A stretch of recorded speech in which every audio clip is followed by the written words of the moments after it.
네, 저희는 지금 오후 예배 동안에 계속 성경 각 권에 대해서 이렇게 간략하게 설명과 함께 말씀을 드리고 있습니다.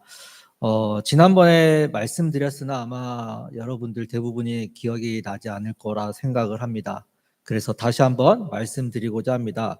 오늘 저희가 살펴볼 열왕기 하가 있는 열왕기 서는 왕들을 열거한 기록이라는 뜻으로 북이스라엘과 남유다의 모든 왕의 통치를 기록하여서 붙여진 책 이름이 바로 이제 열왕기서인데, 원래는 한 권의 책으로 이루어져 있었습니다.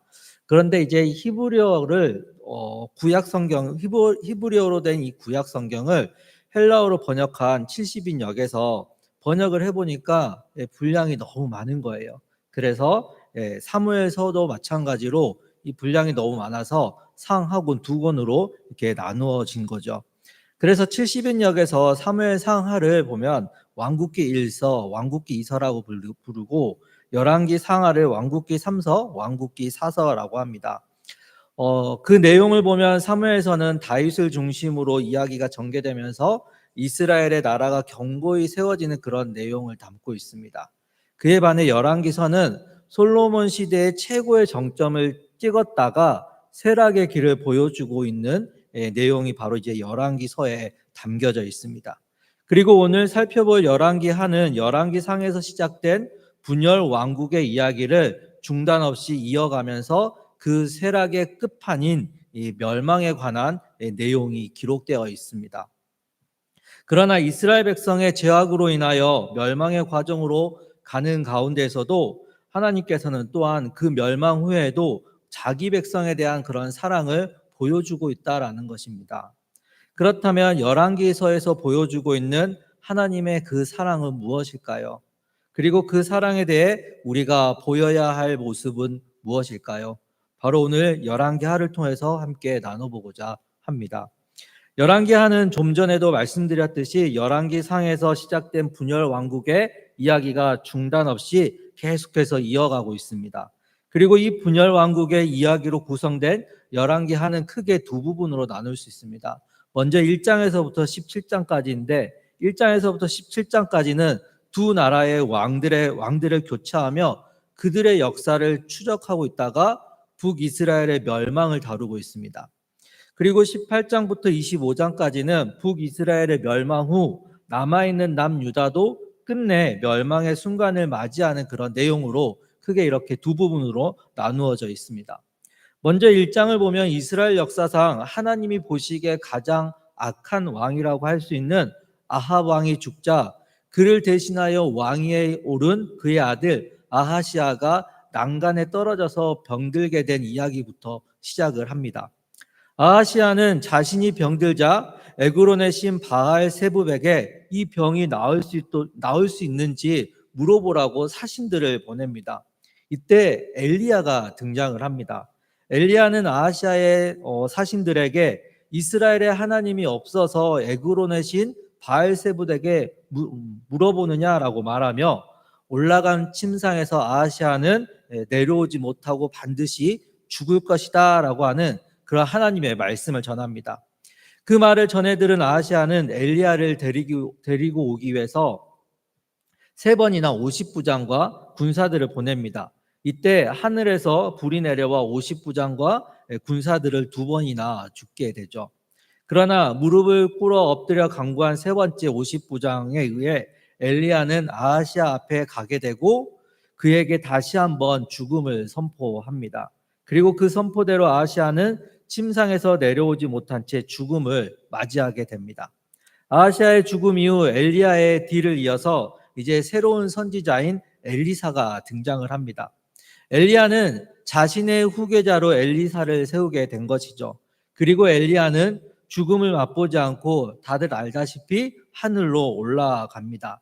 그런데 이 하늘로 올라가기 전에 엘리야가 엘리사에게 얘기를 합니다. 내가 데려감을 당하기 전에 내가 내게 어떻게 할지를 구하라, 이렇게 열왕기하 2장 9절에서 이렇게 묻습니다. 그러자 엘리사가 무엇을 구해요? 당신의 성령이 하시는 역사가 갑절이나 내게 있게 하소서라고 그 성령을 구합니다. 그냥 구하는 게 아니라 갑절이나 구합니다. 욕심이 많은 것처럼 보여집니다. 엘리사가. 예, 그래서 엘리야도 엘리사에게 네가 어려운 일을 나에게 지금 부탁한다라고 이야기합니다. 그렇다면 정말 엘리사가 욕심이 많아서 성령을 갑절이나 구하는 것일까요?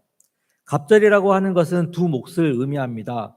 두 몫은 장자에게 주어지는 몫입니다. 즉 엘리사가 성령을 갑절이나 요구한 것은 엘리야를 대신하여 자신이 이제 선지자의 장자가 되어서 하나님의 일을 하겠다라는 겁니다. 저는 장남이 아니라 잘 모르겠으나 가끔 참 부담스러운 자리구나라는 것은 알고 있습니다. 그러면서 차남으로 태어난 게 참 다행이다라는 생각을 합니다. 그렇지 않습니까? 차남 여러분들. 엘리사는 부담스러운 자리임에도 불구하고 그러나 그 자리가 사명의 자리임을 알기 때문에 성령의 그 역사하심을 갑절이나 구하면서 그 사명의 자리를 감당하고자 했다라는 겁니다. 그런데 우리 이렇게 참 많이 기도하죠. 사랑하는 담임 목사님에게 성령의 능력이 갑절이나 임하게 부어주시옵소서 이렇게 기도하시잖아요. 얼마나 부담되겠습니까? 그러나 우리가 이 땅에 살면서 하나님의 자녀로 살아간다는 것은 하나님의 영광을 위해 살아가는 겁니다. 그 삶이 바로 우리의 사명입니다. 그런데 이 일은 우리의 힘과 능력이 아닌 성령님의 도우심이 있을 때 감당할 수 있다라는 겁니다. 또한 교역자와 교역자, 성도와 교역자, 성도와 성도가 함께 같은 마음으로 동역할 때 더 큰 시너지가 일어나는 것입니다. 따라서 엘리야의 성령이 하시는 역사가 사랑하는 담임 목사님과 교역자들과 또한 사랑하는 우리 성도님들과 우리 호산나 교회 갑절이나 임하야겠습니다. 그때 교회가 교회되고 성도가 성도되어서 하나님께서 주신 사명의 길을 걸어가며 하나님의 영광을 위해 나아가는 그런 멋진 우리 성도님들과 교회가 되는 줄 믿습니다. 그 마음으로 우리 담임 목사님과 우리 교역자들 그리고 우리 성도님들과 우리 교회 위에 성령의 그 하시는 역사가 갑절이나 임하기를 주님의 이름으로 간절히 축원합니다. 그렇게 성령의 능력을 갑절이나 구한 엘리사는 자신의 스승인 엘리야보다 2배 많은 14개의 이적을 보입니다. 그러면서 북이스라엘이 하나님 앞으로 마음을 돌이키기 위해 무진장 예를 씁니다. 하지만 선지자로 활동하면서 그의 죽음의 내용이 있는 13장까지 4명의 왕이 세워졌으나 마음을 돌이키는 이 왕은 단 한 명도 없었다라는 겁니다. 그리고 14장부터 북이스라엘이 멸망할 때까지 내용이 있는 그 17장까지 보면 7명의 왕이 더 세워졌으나 북이스라엘은 단 한 명도 하나님을 기쁘시게 하는 왕이 없었습니다. 다시 말해서 분열 왕국이 시작된 열왕기상 12장부터 북이스라엘이 멸망하는 열왕기하 17장까지 북이스라엘에는 총 19명의 왕이 세워졌으나 단 한 명도 하나님을 기쁘시게 했던 왕이 없었다라는 겁니다. 초대 왕이었던 여로보암은 베델과 단에 금송아지를 만들어 숭배하게 하였고 레위인 출신이 아닌 누구나 지원하기만 하면 제사장을 세웠습니다. 그리고 절기도 자기 마음대로 정하여 지키게 했습니다. 그렇게 북이스라엘은 첫 단추부터 잘못 깨어져 있었습니다. 그래서 북이스라엘은 19명의 왕이 세워지는 동안 왕조가 9번이나 바뀌게 됩니다. 얼마나 하나님 앞에 정직하지 못하였는지를 보여주고 있는 것이죠. 그래서 한결같이 북이스라엘의 왕들에 대해서 이렇게 평가를 합니다. 여호와 보시기에 악을 행하여 이스라엘에게 범죄하게 한 느밧의 아들 여로보암의 죄에서 떠나지 아니하였다. 북이스라엘의 왕들은 한결같이 이런 평가를 받았다라는 겁니다. 그리고 열왕기하 17장 22절 23절에서 이렇게 말씀하고 있습니다. 이스라엘 자손이 여로보암이 행한 모든 죄를 따라 행하여 거기서 떠나지 아니하므로 여호와께서 그의 종 모든 선지자를 통하여 하신 말씀대로 드디어 이스라엘을 그 앞에서 내쫓으신지라.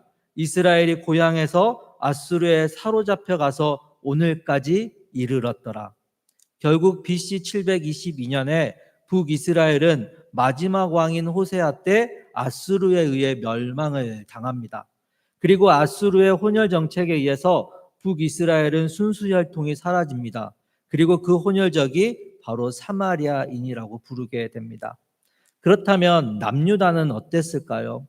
남유다에는 르호보암부터 시작을 해서 마지막 왕인 시드기야까지 총 20명의 왕이 집권을 합니다. 그렇게 집권하는 동안 북이스라엘과 달리 이 남유다에는 그래도 좀 괜찮았어요. 아사, 여호사밧, 요아스, 아마샤, 우시야, 요담, 히스기야, 요시야, 그래도 8명 정도는 선한 왕으로 평가를 받습니다. 그 중에 대표적인 왕을 꼽으라고 하면 열왕기하 18장 이후에 나오는 히스기야, 그리고 히스기야 다음 왕이었던 요시야, 이 두 왕을 꼽을 수 있습니다. 이 두 왕은 대대적인 개혁 운동을 펼친 왕들이었습니다. 히스기야의 아버지가 아하스 왕이었는데 이 아버지가 얼마나 악한 왕이었냐면 열왕기하 16장 3절에서 이렇게 말씀하고 있습니다. 이스라엘의 여러 왕의 길로 행하며 바로 우상 숭배했다라는 거죠. 그것뿐만 아니라 또 여호와께서 이스라엘 자손 앞에서 쫓아내신 이방 사람의 가증한 일을 따라 자기 아들을 불 가운데로 지나가게 하며, 아합이 바알과 아세라 그 우상을 섬겼다면 이 사람은 몰렉이라는 신을 섬겼다라는 겁니다.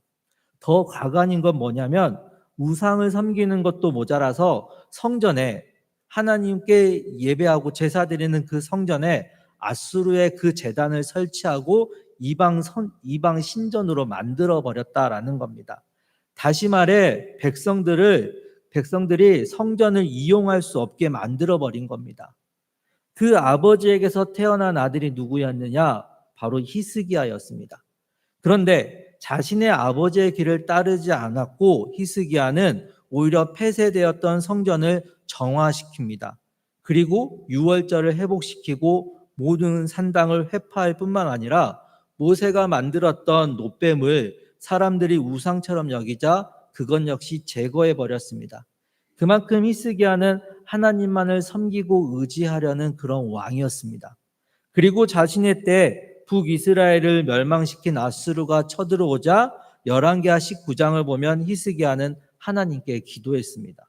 또한 죽을 병에 걸리자 20장 2절을 보면 히스기야는 낯을 벽으로 향하여 여호와께 기도하였다라고 말씀합니다. 이처럼 그는 하나님만 의지하며 기도하는, 하나님만 믿고 섬기는 그런 왕이었습니다. 하지만 그도 마지막엔 큰 실수를 합니다. 자신의 병이 낫자 바벨론의 사신들이 찾아옵니다. 그러자 히스기야는 왕궁에 있는 모든 무기와 보물들을 다 보여주었다라고 20장 15절에서 말씀하고 있습니다. 그가 이렇게 한 이유가 뭘까요? 자신의 그 있는 모든 무기와 보물들을 바벨론 사신에게 보여주었던 그 이유, 하나님의 일하심을 나타내 보이기 위해서 그렇게 했을까요? 히스기야가 창고에 있는 모든 것을 보여주었다라는 것은 바로 그들에게 나 이만큼 가지고 있고 이만큼 능력 있어, 나 이만큼 힘 있어, 나하고 손 맞잡으면 저 아수르, 북이스라엘을 멸망시킨 아수르 쳐 부술 수 있어, 어때? 나하고 손 잡지 않을래? 그런 의도가 깔려 있었다라는 겁니다. 다시 말해 하나님만 의지하였던 그 히스기야가 어느 순간 하나님의 은혜를 잊어버린 채 자신의 힘과 세상의 방법으로 살려고 하는 그런 교만의 모습을 보이고 있다라는 거죠. 어떻게 알 수 있느냐? 바로 열왕기하 20장 17절 18절의 말씀을 보면 이사야 선지자는 히스기야 왕에게 왕이 바벨론 사신들에게 보여주었던 무기와 보물들이 모두 바벨론의 소유가 되고 왕의 후손은 포로가 될 것이라는 그런 예언과 함께 책망을 듣게 됩니다. 그리고 그 예언은 훗날 그대로 이루어지게 된다는 거죠. 바로 하나님께서는 히스기야의 그 교만한 모습을 봤고 이사야 선지자를 통해서 그에게 책망과 함께 예언을 하겠다라는 겁니다. 늘 기도하며 하나님만 의지하였던 히스기야였습니다. 그러나 일순간 교만으로 인하여 멸망이라는 그런 예언을 듣게 되었습니다. 바로 교만은 패망의 선봉이라고 말씀하고 있는 잠언 16장 18절의 말씀처럼 하나님의 은혜를 잊어버린 채 겸손함이 아닌 나의 힘과 능력을 의지한다면 우리의 생명은 영원하지 않음을 말씀하고 있습니다.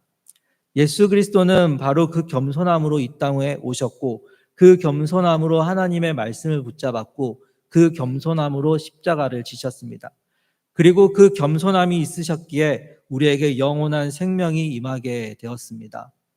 그러니 언제나 깨어 기도하며 예수 그리스도를 묵상하시기 바랍니다. 그리고 그분의 겸손함을 구하며 살아가시는 우리 성도님들이 되시기를 바랍니다. 그렇게 히스기야가 개혁을 펼치며 하나님 앞에 정직한 왕이었다면 또 한 명의 정직한 왕은 바로 히스기야 다음의 왕이었던 요시야였습니다.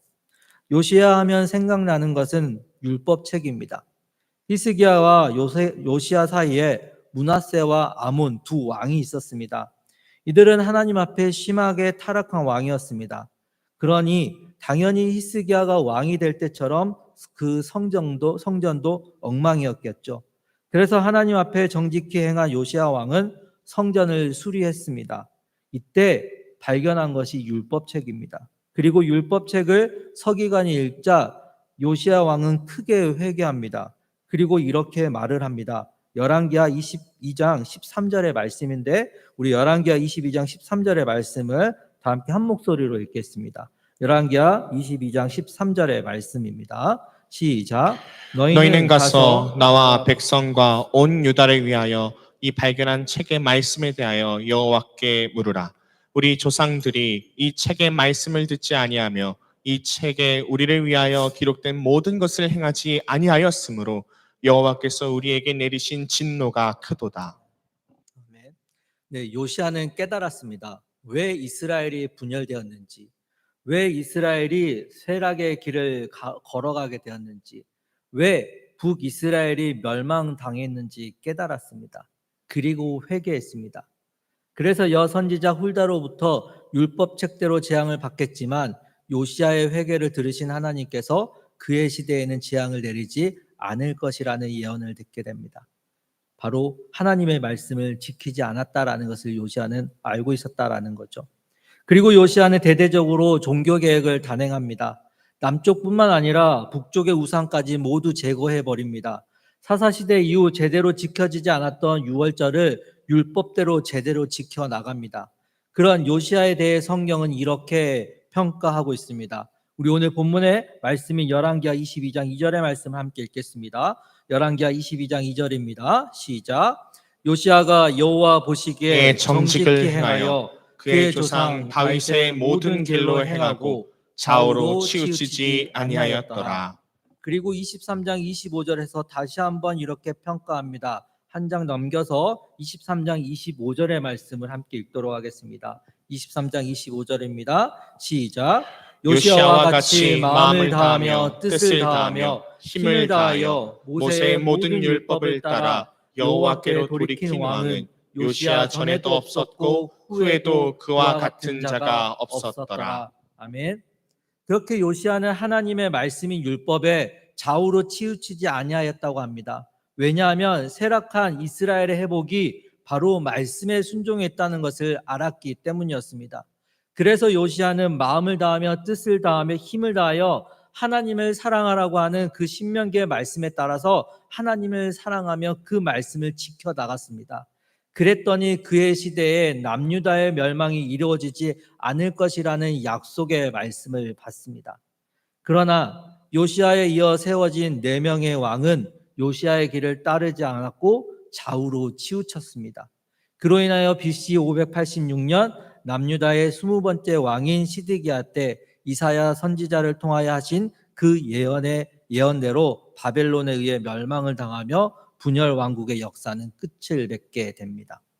그런데 이렇게 멸망하기까지 하나님께서는 분열 왕국에 돌이킬 기회를 주셨다라는 겁니다. 하나님은 끊임없이 선지자를 보내주시면서 돌이키게 하셨습니다. 그 대표적인 선지자가 서두에 말씀드렸던 엘리야와 엘리사였습니다. 이들은 북이스라엘뿐만 아니라 남유다에서도 활동하며 하나님 앞에 회개할 것을 끊임없이 촉구하였습니다. 선지서를 기록한 미가, 요나, 아모스, 호세아는 북이스라엘에서 활동하며 하나님 앞으로 돌이킬 것을 북이스라엘 백성들에게 계속해서 호소하였습니다. 그런데 남유다 같은 경우에는 더 안타깝습니다. 북이스라엘이 멸망당한 후 약 136년 동안 그들은 회개할 기회가 더 있었다라는 겁니다. 그 사이 이사야, 나훔, 스바냐, 에레미야, 하박국 등 우리가 많이 들어보고 알고 있는 선지자들이 남유다의 그 멸망 전까지 다시 돌이킬 것을 끊임없이 호소하였습니다. 그렇게 하나님은 이스라엘을 사랑하셔서 선지자를 보내주셨고 돌이킬 기회를 주셨습니다. 그래서 히스기야와 요시야 같은 왕이 개혁운동을 펼치며 다시 돌이킬 수 있었던 겁니다. 그러나 안타까운 것은 다른 수많은 왕은 결국 그 기회를 살리지 못하고 하나님의 심판을 당하게 되었다라는 겁니다. 하지만 열왕기하 25장을 보면 요시야 이후 포로로 잡혀갔던 남유다의 왕 여호야긴이 바벨론 감옥에서 풀려나 왕의 지위를 회복하게 됩니다. 이는 다윗의 혈통으로 오실 메시아의 희망이 남아있다는 증거입니다. 이는 심판 속에서도 하나님은 그분의 백성을 완전히 버리지 않으시고 다시 돌이킬 기회를 주시겠다라는 것입니다. 그리고 하나님은 예수 그리스도를 이 땅에 보내주심으로 하나님과의 언약 백성의 관계를 회복할 기회를 주셨습니다. 그렇게 하나님은 우리와의 그 관계를 회복하고 싶어 하시는 사랑의 하나님이십니다.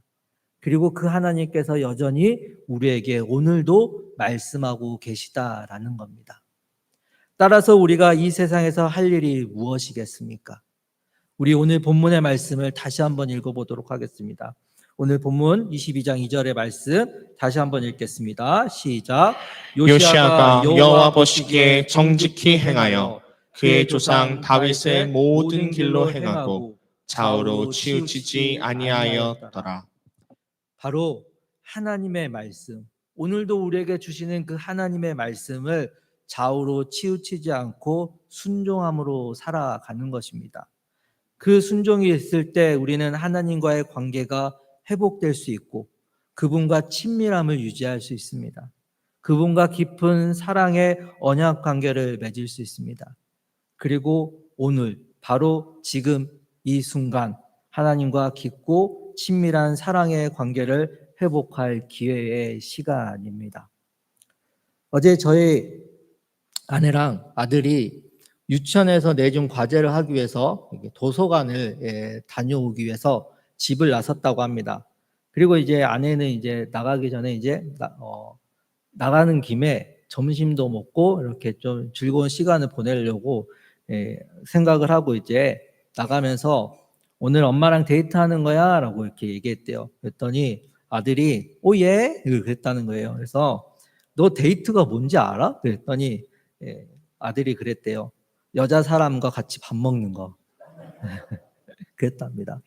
사랑하는 우리 호산나교회 성도님들, 하나님의 말씀을 먹고 그 말씀을 지키면서 하나님과 데이트하시기 바랍니다. 바로 오늘 지금 이 순간 그분과 데이트할 수 있는 기회입니다. 그렇게 그분의 친절한 팔에 안겨 좌우로 치우치지 않고 그분의 말씀으로 데이트하며 우리의 아버지 되시는 그분과 깊은 사랑의 관계를 쌓아가시기를 바랍니다. 그렇게 요시야 왕처럼 말씀에서 좌우로 치우치지 아니하고 전에도 후에도 없이 주님의 말씀대로 지켜나가는 그 오늘의 기회를 살릴 수 있기를 바랍니다. 그래서 그분의 약속 위에 그분이 주시는 평강과 축복과 사랑을 누리며 살아갈 수 있는 저와 사랑하는 우리 성도님들과 우리 호산나 교회가 되기를 주님의 이름으로 간절히 소망합니다. 기도하시겠습니다. 사랑과 은혜가 풍성하신 하나님 아버지, 오늘도 주님의 말씀 앞에 서 있을 수 있는 기회를 주시니 감사합니다. 그 기회를 흘려보내지 않고 요시야와 같이 좌우로 치우치지 않고 하나님의 말씀에 가까이 나아가 주님의 그 크신 팔에 안겨 데이트하며 살아가게 하여 주시옵소서. 그래서 그 안에서 주시는 평강과 축복과 사랑을 누리며 살아가게 하여 주시옵소서. 감사드리오며 우리에게 참 기회를 주시기 위해 이 땅에 오셔서 부활하신 우리 주 예수 그리스도의 이름으로 기도드립니다. 아멘.